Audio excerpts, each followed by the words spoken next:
Hang on, move out.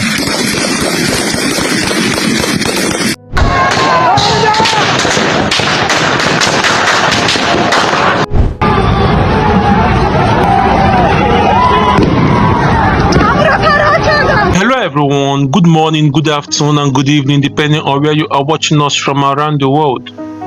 Welcome back to Prime Focus News, your trusted source for breaking world headlines and deep analysis. Before we dive in, please subscribe, like, share and turn on notifications so you never miss an update. Watch this video all the way to the end, and remember, the only way you can support our channel is by liking, commenting and sharing our videos. Thank you for helping us grow. In northern Nigeria, insecurity continues to worsen despite ongoing efforts to confront armed groups and bandits. Local residents and multiple sources report intense gun battles between the Nigerian army and bandit groups in states across the north. These violent clashes have displaced communities and heightened fear across the region.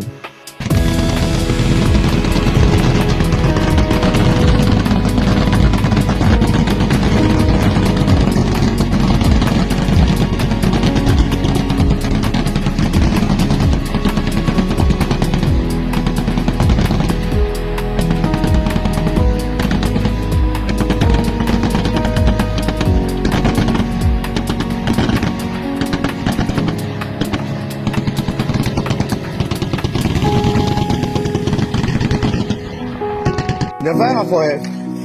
Who be that? I dey come.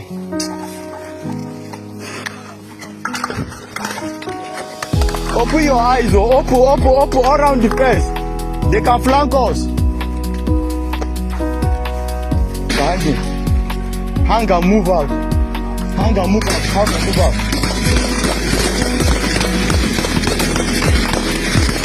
Hey!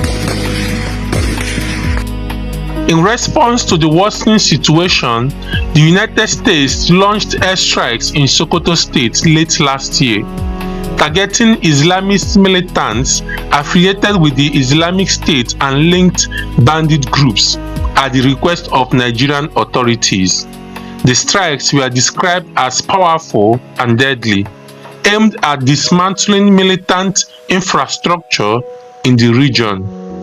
Despite these operations, insecurity continues to spread, with bandit raids and attacks on communities still reported. This has raised serious questions about whether military force alone can restore stability. There is also pressure from Washington.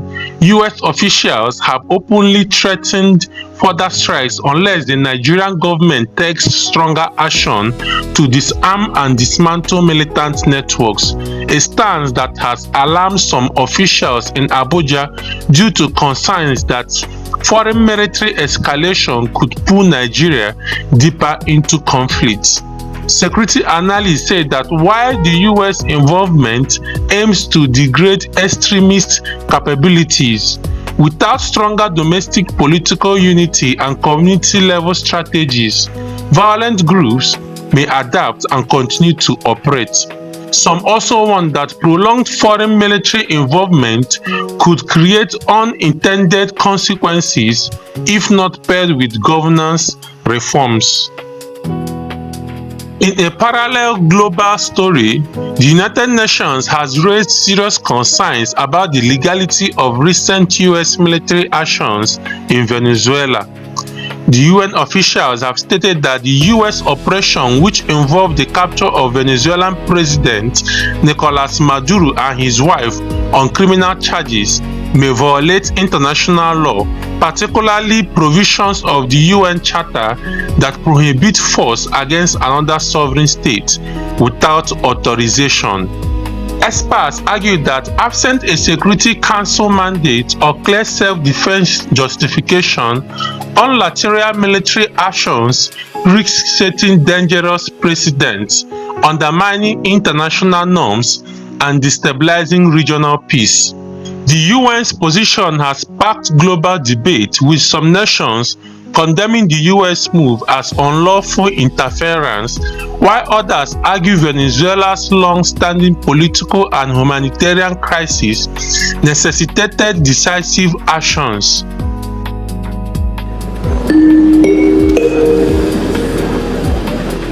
What is less certain is the immediate future of Venezuela. I am deeply concerned about the possible intensification of instability in the country, the potential impact on the region, and the precedent it may set for how relations between and among states are conducted. Mr. President, the latest developments follow a period of heightened tensions beginning in mid-August, as discussed in this Council on the two previous occasions.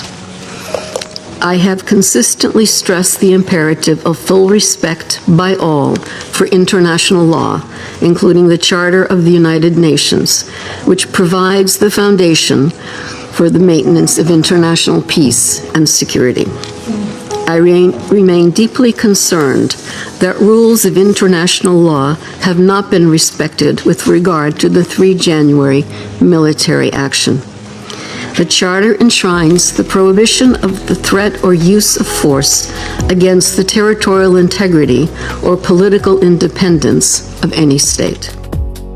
Meanwhile, in the Middle East, Iran continues to grapple with widespread protests triggered by an intensifying economic crisis, skyrocketing inflation, and collapsing currency value. Demonstrations, which began as protests over cost of living issues, have escalated into broader expressions of dissatisfaction with political system.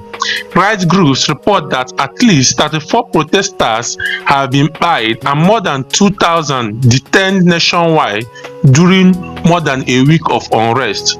Protests have spread to hundreds of locations across dozens of cities, with clashes between demonstrators and security forces becoming more frequent and deadly. The Iranian government has faced intense criticism over its use of force, including confirmed cases of live ammunition being used against civilians. Scenes from cities such as Tehran, Qom, and Isfahan show heavy police and military presence and continued street clashes. US President Donald Trump has expressed support for peaceful protesters and issued stern warnings that further violent crackdowns could invite serious US responses. Tehran has rejected foreign interference, accusing outside actors of inciting unrest. This dual dynamic, rising public anger and government pushback, means the situation remains volatile and unpredictable as Iran enters another critical phase of internal conflict.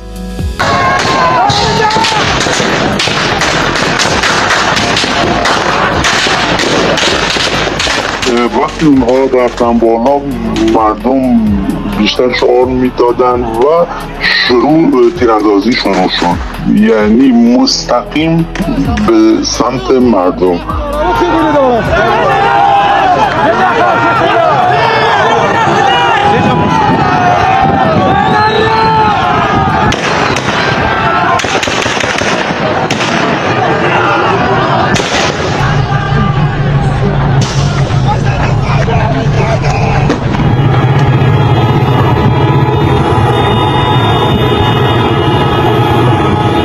اعلام کردن که در همون لحظات اول به سمت بیمارستان اومدن که زخمی ها و جنازه ها رو ببرن که خدا رو شکر جمعیتی که همراه زخمی ها رفته بود جمعیت قابل توجهی بود و در اونجا مردم هم ملحق شدن با اینکه تیراندازی و گاز اشک‌آور زدن، ولی کادر درمان بیشتر و بعد مردم جلوگیری کردن.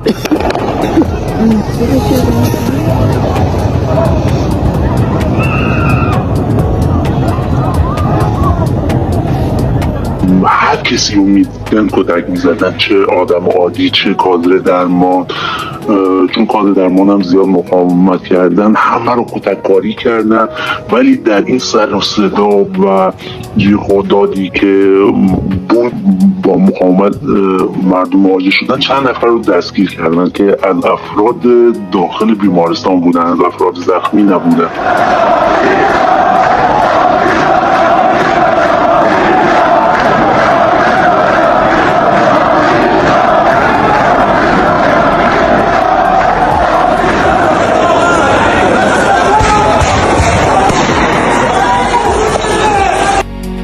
In Venezuela, political tension has reached unprecedented levels following the U.S. military operation that resulted in the capture of President Maduro.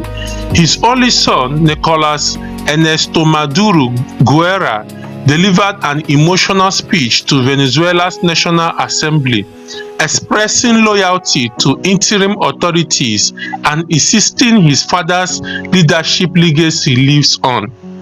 This moment has triggered widespread mixed reactions online, with some sympathizing with Maduro family's emotional appeal and others criticizing it as a political maneuver amid deep national crisis.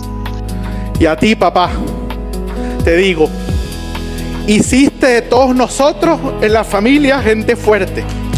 Aquí estamos, cumpliendo hasta que regrese. La patria está en buenas manos, papá. Y pronto nos vamos a abrazar aquí en Venezuela. Y vas a ver a los muchachos, Silvia. Los vas a ver, Silvia. Nos vamos a ver. Que viva Venezuela, que viva la patria. Y aquí estamos firmes para lo que tengamos que hacer por nuestra patria. Furthermore, in various cities and among diaspora communities abroad, there are scenes of both celebration and protest. Some Venezuelans are seen thanking the US for removing Maduro, believing it could lead to political change and relief from years of economic hardship. Others condemn the action as foreign intervention that undermines Venezuela's sovereignty. Analysts say these reactions reflect deep societal divisions, while some hope for a new chapter free from authoritarian rule. Others fear foreign military involvement could lead to prolonged instability or economic exploitation.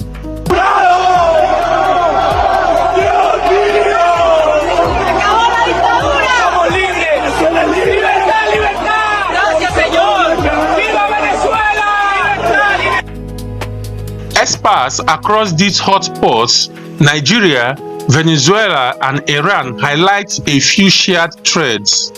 Foreign military involvement can target immediate threats, but may exacerbate long-term instability without strong governance and local cooperations. International law and sovereignty debates are intensifying, especially with the UN criticizing actions seen as ignoring global legal norms. Domestic unrest, whether in Iran or Venezuela, shows how economic stress can rapidly evolve into political crises with wide-ranging consequences.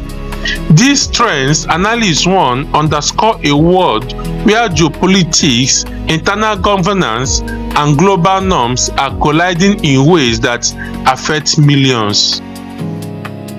As we wrap up today's report, we have some few questions. Do you think international military intervention helps or harms conflict zones? Should the UN have more authority to prevent unilateral actions by powerful states? Drop your thoughts in the comment section below. Don't forget to like, share, subscribe, and comment your opinion. Your support helps us bring you these updates every day. Thank you for watching Prime Focus News. Until next time, stay informed and stay safe.